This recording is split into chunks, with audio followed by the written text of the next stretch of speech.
உங்களுடைய அன்புள்ளங்களை எல்லாம் நாங்கள் கேட்பது நம்முடைய கழகத்தினுடைய பொதுச் செயலாளர், ஒரு விவசாயி, உழைப்பாய் உயர்ந்தவர், புரட்சி தமிழர் எடப்பாடி பழனிசாமி அவர்கள் மீண்டும் தமிழகத்தினுடைய முதலமைச்சராக வரும் என்பதற்காக நடைபெறுகின்ற ஒரு தேர்தல் என்று மறந்து விடாதீர்கள். இந்த தேர்தல் ஊழலுக்கும் ஒரு குடும்ப அரசுக்கு முடிவு கட்டுவதற்காக தமிழ்நாட்டில் சட்ட ஒழுங்கு கெட்டிருக்கிறது. பெண்களுக்கு பாதுகாப்பு இல்லை. குழந்தைகள் எல்லாம் கஞ்சா போன்றவர்கள் எல்லாம் குடியேற்றப்பட்டு வாழ்க்கை கெடுத்து விட்டார்கள். எந்த வளர்ச்சியும் ஒசூர் ஏற்படல. நம்முடைய எடப்பாடி பழனிசாமி புரட்சி தலைவர் காலத்திலிருந்து பாத்தீங்கன்னா பல திட்டங்களை கொண்டு வந்தது. எனக்கு நல்ல சின்ன வயசுல நடந்திருக்குது. எம்ஜிஆர் வந்தாருங்க. புரட்சி எம்ஜிஆர் அவர் அசோக் லேண்ட் திறந்தாரு. கலவரப்பள்ளி டேம் திறந்து வச்சு காமிச்சாரு. இதெல்லாம் தான் நம்முடைய ஒசூர் மக்களுக்கு செய்தது. அன்னைக்கு சிப்காட் எல்லாம் கொண்டு வந்து பல திட்டங்களை கொண்டு வந்தது. அப்படியாது ஒசூர் சாதாரண 40 வருஷமா இந்த ஒசூர் நானும் இருக்கிறேன். இந்த காலேஜ் ஆரம்பித்து பார்ப்பீங்க. ஒசூர் சாதாரண ஊரா இருந்தது. இன்று இந்த அளவுக்கு வளர்ந்திருக்கிறது என்றால் இது அனைத்து இந்திய அண்ணா திராவிட முன்னேற்ற புரட்சி எம்ஜிஆர் காலத்திலிருந்து பல்வேறு திட்டங்களை கொடுத்ததன் காரணமாகத்தான் இந்த ஒசூர் இந்த அளவுக்கு பெங்களூருக்கு மேல போட்டி போட்டு வளர்ந்து இன்னைக்கு ஒரு கார்பரேஷன் ஆகிருக்கிறது. காரணம் நம்முடைய அனைத்து இந்திய அண்ணா திராவிட முன்னேற்ற கழகம் நம்முடைய அமைச்சரா இருந்தாரு நம்முடைய பாலகிருஷ்ண ரெட்டி. இந்த கார்பரேஷன் மாற்றி காமிச்சிருக்கிறார். முனிசிபாலிட்டி இருந்தது. அந்த அளவிற்கு இந்த கட்சிக்காக இந்த கட்சியானது ஒசூருக்காக நன்மைகள் செய்திருக்கிறது. அடிப்படையாக சிந்தித்து பார்க்க வேண்டும். திமுக குறிக்கோள் என்ன? எதுக்கு எடுத்தாலும் சொல்றாரு, டெல்லியை குறை சொல்றாரு. நேற்று எடப்பாடி தெளிவாக திருவாரூரில் பேசும்போது சொன்னார்,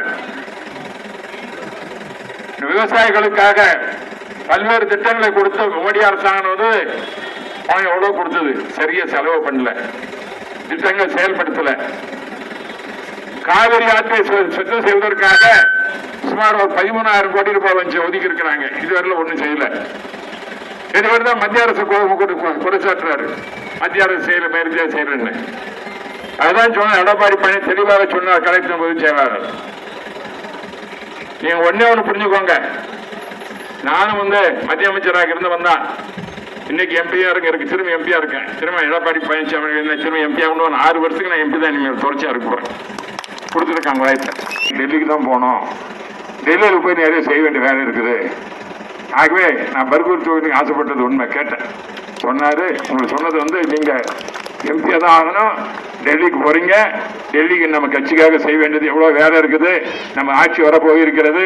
வரும்போது உங்களுடைய அனுபவத்தை வைத்துக் கொண்டு பல்வேறு திட்டங்களுக்கு நம்முடைய கழகத்திற்குடைய ஆட்சிக்கு உறுதுணையாக இருக்க வேண்டும் என்று சொல்லி என்னை மீண்டும் பாராளுமன்ற உறுப்பினராக்கி அனுப்பியிருக்கிறார். 6ஆம் தேதி தான் பதவி ஏற்றுக்கிட்டு வந்திருக்கிறேன். பதவி ஏற்று உங்கள்கிட்ட தான் பேசுறேன். முதல்ல நம்ம ஊரில் தான் பேசுறேன். ஓட்டு கேட்டு காரணம் பாலகிருஷ்ண ரெட்டி ஜெயிக்கணும். அதுதான் நம்முடைய குறிக்கோள். ரெட்டேரை ஜெயிக்கணும், எம்ஜிஆர் கட்சி ஜெயிக்கணும், அம்மா கட்சி ஜெயிக்கணும், எடப்பாடி பழனிசாமி முதலமைச்சராக வர வேண்டும். இதுதான் நம்முடைய குறிக்கோள். இந்த குறிக்கோள் நம்ம அமைச்சராக நான் பலமுறை சொல்லுவேன். ராஜாஜி அமைச்சராக இருந்தாரு, முதலமைச்சராக இருந்தாரு. இங்க நம்ம ஊருக்கு பிறந்து மத்திய அமைச்சராக இருந்தாரு. அதற்கு பிறகு நான் மத்திய அமைச்சராக இந்த ஊருக்கு பிறந்த நானும் மத்திய அமைச்சர் ஆனேன். இந்த பகுதிக்கு மந்திரி பதவியே கிடைக்காத ஒரு காலத்தில் இருந்தது. அம்மா பாலகிருஷ்ண ரெட்டியை அமைச்சராக்கி ஒசூருக்கு ஒரு அமைச்சர் பதவி தந்தது அனைத்து இந்திய அண்ணா திராவிட முன்னேற்ற கழகம். அதை மறந்துடாதீங்க.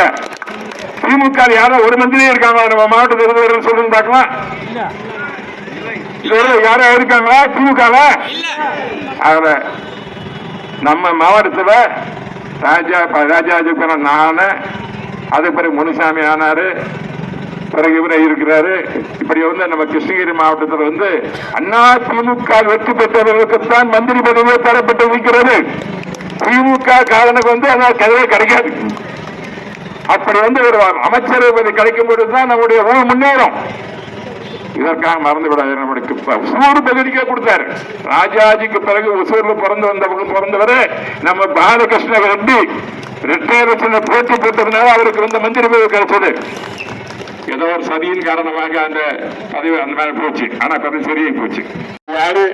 ஸ்டாலின் ஒரு அமைச்சர், துணை அமைச்சர் சொல்லுகின்ற உதயநிதி, மருமகன் சபரீசன், மனைவி துர்கா, 4 பேரும் அமைச்சராக உட்கார்ந்து இருக்காங்க. முதலமைச்சர் மாதிரி என்னையா நடக்குதா? அவங்க குடும்பத்துக்கு தான் ஆட்சியை வரணும். கருணாநிதிக்கு அடுத்தது மகன், மகனுக்கு அடுத்து ஒரு பேரன், பேரனுக்கு கொண்டு பேரன், இவங்க தான் முதலமைச்சராக வரணுமா? நம்ம அதிமுக அப்படி இல்லை.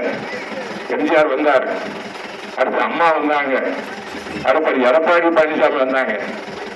அதுக்கு முன்னாடி டீ கடை வச்சிருந்தோடு திருந்தன்னு போயிட்டாரு. அது இருந்தாரு, போயிட்டாரு, நம்ம விட்டு போயிட்டாரு. டீ கடை வச்சிருந்தவருக்கு முதலமைச்சர் பதவி கொடுத்தது இந்த கட்சி அதிமுக தான் கொடுத்தது. அப்படி ஏழை மக்களுக்காக, சாதாரண தொண்டர்களுக்காக சட்டமன்ற உறுப்பினர் பதவியையும் நாடாளுமன்ற பதவி, நானும் ஒரு சாதாரண விவசாய குடும்பம் தான். எனக்கு ஒரு 3-4 ஏக்கரான சின்னங்கள் இன்னைக்கு போய் போவாருங்க. அது மாதிரி சொல்றது கிடையாது. எல்லாருக்கும் காலேஜ் பத்தி நினைப்பாங்க. காலேஜ் ட்ரஸ்ட், நான் முதலாளி கிடையாது. நாங்க நடத்துறது உண்மைதான். பேசுவாங்க, தம்பிதுரைக்கு காலேஜ் இருக்குது பாரு, மெடிக்கல் காலேஜ், இன்ஜினியரிங் காலேஜ் சொல்லுவாங்க. இந்த ஒசூருக்கு நான் நினைச்சிருந்தா மெட்ராஸ்ல வச்சிருக்கலாம், என் ஊர்ல கிருஷ்ணகிரி வச்சிருக்கலாம். ஏன் ஒசூருக்கு வச்சிருக்கேன்? இந்த ஊர்ல இருக்கிறவங்க அன்னைக்கு நான் 40 வருஷத்துக்கு மேலே எந்த அளவுக்கு ஒசூர் மோசமா இருந்தது, வறட்சி இல்லாம இருந்தது. அசோக் லேண்ட் வச்சு கம்பெனி வச்சு வேலை வாய்ப்பு கிடைக்காது, இன்ஜினியர் ஆகணும் எல்லாரும். செய்திகளை உடனுக்குடன் தெரிந்து கொள்ள நமது அம்மா இணையதள தொலைக்காட்சியை சப்ஸ்கிரைப் செய்து அருகில் உள்ள பெல்